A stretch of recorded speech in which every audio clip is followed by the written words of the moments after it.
Yes, sir.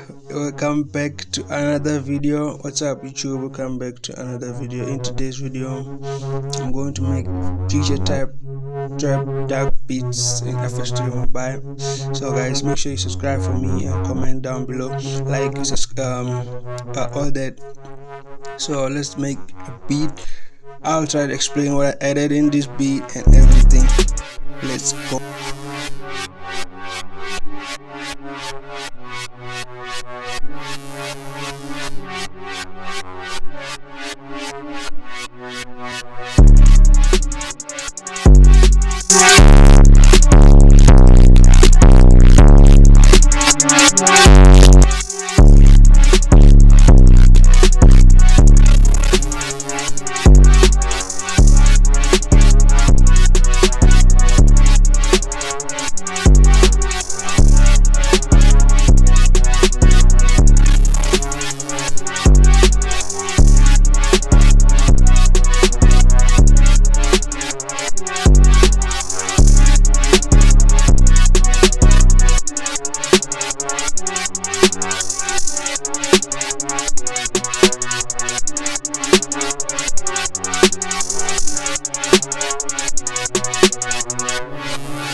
So yeah, man, like the usual, it's the scale B Hirajoshi Japanese scale style with the synthesizer pads on super synth on FS3 mobile. So then I added the drums just to sample.